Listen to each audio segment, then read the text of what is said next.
आणि पुण्याचं पालकमंत्रीपद असणार आहे। तर रायगडच्या पालकमंत्रीपदी आदिती तटकरे यांच्याकडे पुन्हा एकदा ते सोपवण्यात आलेलं आहे। अपडेट जाणून घेऊयात, अभिषेक मुठाळ आपल्या सोबत आहे। अभिषेक, यादी काय सांगते?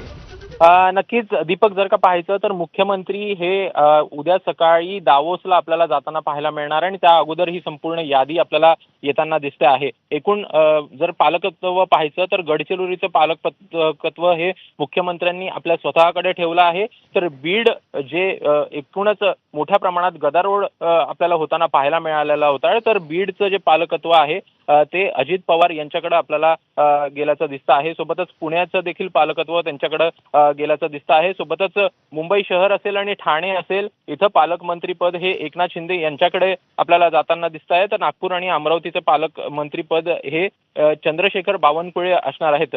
संभाजी नगर जे आहे त्याचं पालकत्व हे शिवसेनेकडे जाताना दिसत आहे। जे संजय शिरसाट आहेत त्यांच्याकडे हे पालकत्व देण्यात आलं आहे। तर पंकजा मुंडे यांना जालनाचा कारभार सोपवण्यात आलेला आहे। एकूणच जर यादी पाहिजे तर मोठी आहे। मुंबई उपनगरासाठी 2 पालकमंत्री आपल्याला पाहायला मिळणार आहे। आशिष शेलार हे पालकमंत्री असणार आहे, तर सहपालकमंत्री हे मंगल प्रभात लोढा असणार आहेत। एकूणच संपूर्ण यादी जी आहे ती जाहीर झालेली आहे। एकूणच सगळे जिल्ह्यांसाठी जे पालकमंत्री पद आहेत ते जाहीर झालेले आहेत आणि एकूणच मोठी उत्सुकता होती कधी ही पालकमंत्री पदासंदर्भातलं नाव निश्चिती होणार आणि तशाच प्रकारे सध्याला आपल्याला या सगळ्या नावांवर शिक्कामोर्तब होताना दिसतंय।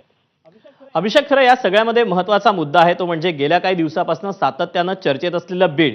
या बीडचं पालकमंत्रीपद अजित पवारांनी किंवा देवेंद्र फडणवीसांनी घ्यावं अशी सातत्यानं मागणी होत होती आणि अशातच आता अजित पवारांकडे बीडचं पालकमंत्रीपद जात आहे। नक्कीच यामध्ये जर का पाहायचं तर राष्ट्रवादी काँग्रेसकडे बीड हा जिल्हा होता आणि त्यांच्याकडनं मागणी देखील करण्यात आलेली होती की तो जिल्हा आपल्याकडेच राहावा। मात्र एकूणच बीड जिल्ह्यामध्ये मोठ्या प्रमाणात आपल्याला जे घटनाक्रम आहेत ते घडताना पाहायला मिळालेले आहेत आणि त्यामुळेच कुठेतरी प्रश्नचिन्ह जे आहे ते उपस्थित होताना दिसत होते आणि अशातच अजित पवार यांनी पालकमंत्रीपद घ्यावं अशा प्रकारची मागणी पुढे येताना पाहायला मिळालेली होती आणि तशा प्रकारे एकूणच भाजपकडनं देखील जोर जो आहे तो धरला गेलेला होता आणि त्याच प्रकारे मागणी जी आहे ती आपल्याला सध्याला तरी मान्य होताना पाहायला मिळते आणि बीडचं पालकत्व हे अजित पवार यांच्याकडे सध्याला आपल्याला जाताना दिसते आहे। एकूण तशा प्रकारची मागणी देखील आपल्याला भाजपकडनं होताना पाहायला मिळालेली होती आणि सध्या धनंजय मुंडे यांच्या नावाचा पत्ता कट होत अजित पवार यांची वर्णी आपल्याला बीडचं पालकमंत्रीपद जे आहे ते त्यांच्याकडे सध्याला तरी आपल्याला जाताना पाहायला मिळत आहे। अभिषेक, यामध्ये आणखी एका जिल्ह्याचा महत्त्वाचा मुद्दा तो म्हणजे रायगडचं पालकमंत्रीपद आपल्याला मिळत असा दावा गोगावलेंनी केलेला होता, पण सलग दुसऱ्यांदा आता आदिती तटकरे या रायगडच्या पालकमंत्री असणार आहेत। त्यामुळे कुठेतरी पुन्हा एकदा या ठिकाणी वाद उद्भवू शकतो। नक्कीच जर का रायगड जिल्हा पाहायचा तर मोठ्या प्रमाणात आपल्याला या अगोदर देखील या संदर्भात गदारोळ होताना पाहायला मिळालेला होता। एकूण शिवसेनेकडनं वारंवार मागणी या संदर्भात होताना दिसत होती। मात्र पुन्हा एकदा आदिती तटकरे यांची वर्णी आपल्याला रायगडच्या पालकमंत्रीपदी लागल्याचं पाहायला मिळत आहे आणि त्यामुळेच एकूणच या संदर्भात पुन्हा एकदा वाद होण्याची शक्यता नाकारता येत नाही। वारंवार शिवसेनेकडनं या संदर्भात आग्रही मागणी होताना दिसत होती आणि तशा प्रकारची मागणी यंदा देखील होताना दिसत होती। यंदा देखील तशाच प्रकारची उत्सुकता होती। मात्र आता सध्याला जर का पाहायचं आहे तर रायगडचं पालकमंत्रीपद हे आदिती तटकरे यांच्याच वाट्याला गेल्याचं आपल्याला दिसतं आहे। दुसरीकडे जर का पाहायचं तर धनंजय मुंडे यांचं देखील आपल्याला पालकमंत्रीपदी नाव सध्याला तरी दिसत नाही आहे। त्यांच्याकडे सध्याला कोणतेही पालकमंत्री पद हे देण्यात आलेलं नाही। त्यामुळे एकूणच अभिषेक, मी तुला थोडंसं थांबवतो। जी पालकमंत्र्यांची आता यादी जाहीर झालेली आहे आपण त्यावर एक नजर टाकूया आणि मग मी पुन्हा तुझ्याकडे येतो। पालकमंत्री कुणाकडे कुठला जिल्हा? तर मुख्यमंत्री देवेंद्र फडणवीस हे गडचिरोलीचे पालकमंत्री असतील, तर अजित पवारांकडे बीड आणि पुण्याची जबाबदारी देण्यात आली। तर उपमुख्यमंत्री एकनाथ शिंदे यांच्याकडे मुंबई शहर आणि ठाणे जिल्ह्याचे ते पालकमंत्री असतील।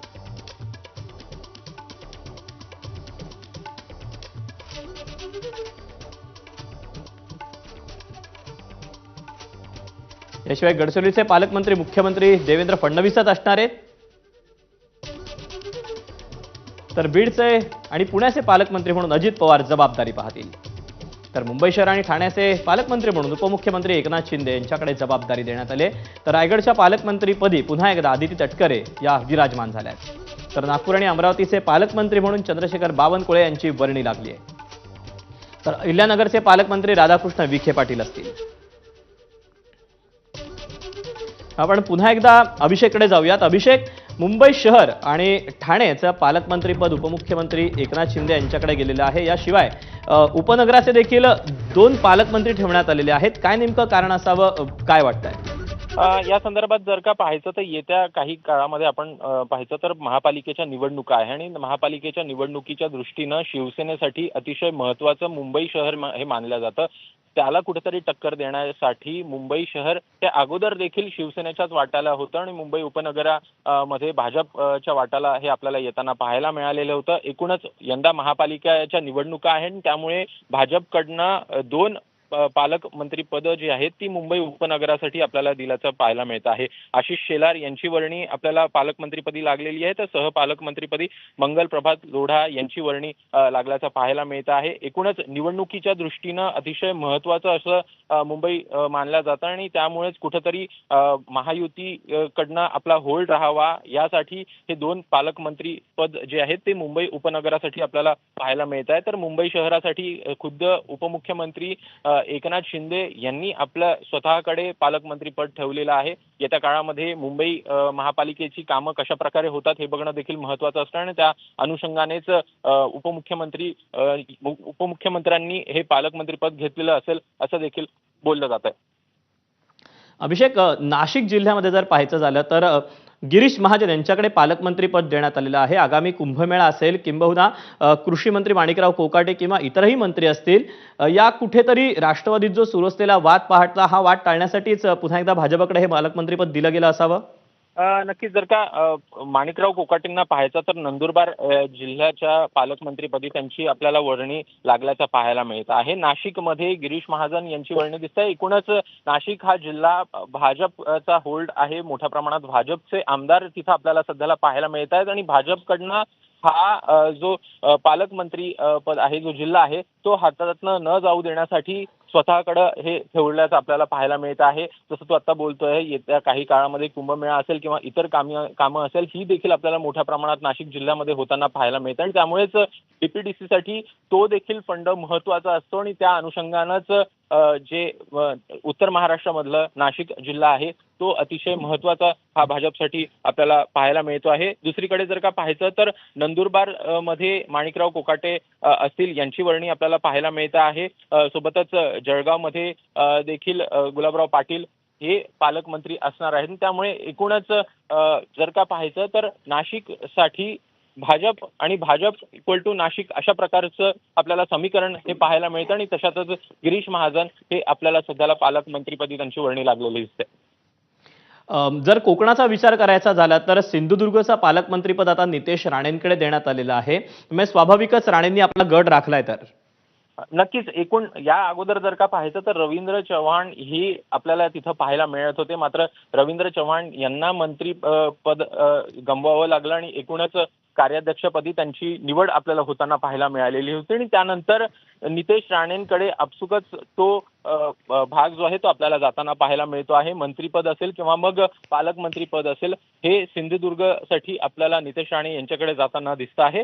तर रत्नागिरीसाठी उदय सामंत यांची वर्णी देखील आपल्याला इथे लागताना पाहायला मिळत आहे. एकूण रत्नागिरीचं पालकमंत्रीपद हे अगोदर देखील उदय सामंत यांच्याकडेच आपल्याला पाहायला मिळालेलं होतं, मात्र सिंधुदुर्ग हा जिल्हा अतिशय महत्त्वाचा आहे. मासेमारी असेल, एकूण पर्यटन असेल त्या दृष्टीनं देखील महत्त्वाचा मानला जातो आणि त्या अनुषंगानंच नितेश राणेंकडे तशाच प्रकारचं मंत्रीपद देखील आपल्याला पाहायला मिळतं आणि आता पालकमंत्रीपदी देखील त्यांचीच वर्णी लागलेली आहे.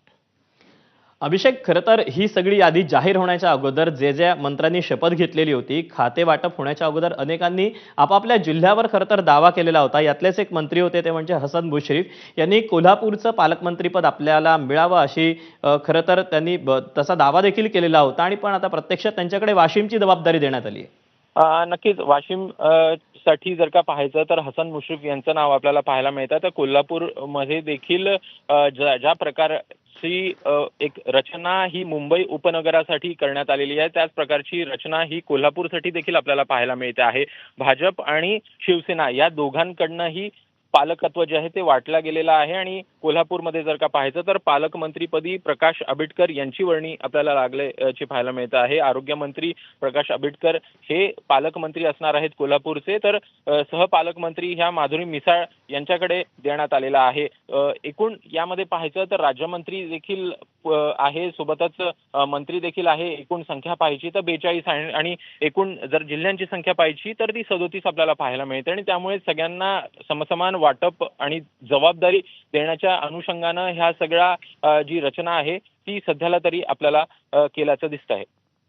म्हणजे स्वाभाविकच या सगळ्या पालकमंत्री पदाच्या वाटपामध्ये कुठेतरी एक सोशल इंजिनिअरिंग देखील आपल्याला पाहायला मिळत आहे.